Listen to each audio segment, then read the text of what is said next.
Қайырлы күн достар, менің каналыма қош келдіңіздер. Бүгін сіздермен өте дәмді болып шығатын, жақсы көтерілетін пирожкидің рецептісімен бөліскім келіп отыр.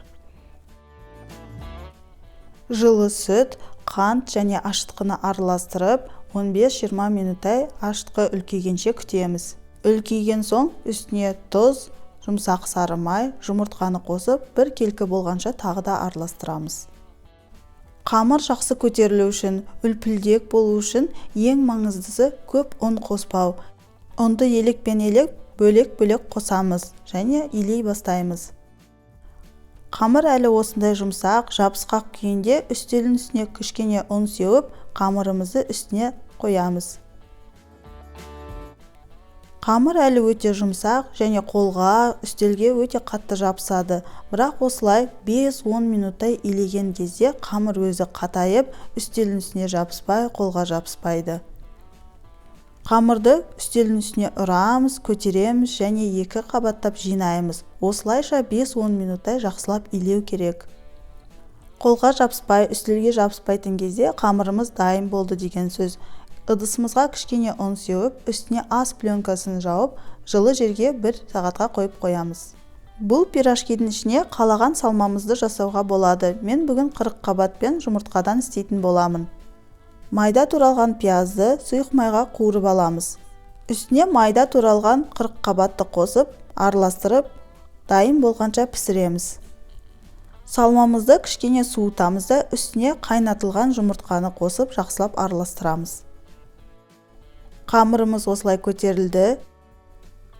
Үстіне кішкене басып, оратамыз. Мен бүгін 16 үлкен пирожки жасайтын боламын. Сол үшін қамырды 16 тең бөлікке бөлемін. Қалауыңызша көбірек кішкентай пирожкилер жасауға да болады. Барлық бөліктерді домалатып аламыз да үстін жауып қоямыз жайып жатқанша.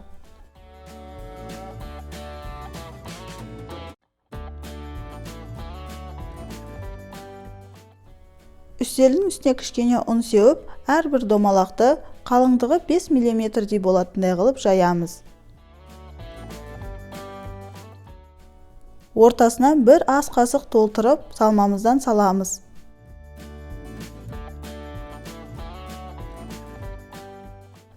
Шеттерін жақсылап қосамыз. Егер жақсылап қосылмаса, пісіп жатқан кезде ашылып кетуі мүмкін. Пирожкилерімізді пергамент қағазына орналастырып, үстін жарты сағатқа тағы да көтерілу үшін жауып қоямыз. Жұмыртқаны араластырып, пирожкилердің үстіне жақсылап жағып шығамыз. Алдын ала 180 градуста қызып тұрған пеште пирожкилерімізді қызарып, осындай әдемі болғанша пісіреміз. Пирожкилер шынымен де өте дәмді, өте жақсы көтеріледі. Міндетті түрде осы рецептпен дайындап көрулеріңізге кеңес беремін. Видеоның соңына дейін қарағандарыңыз үшін рахмет. Менің каналыма жазылып, лайк және комментарий қалдыруды ұмытпаңыздар. Сіздермен болған баршын келесі видеоларда жүздескенше.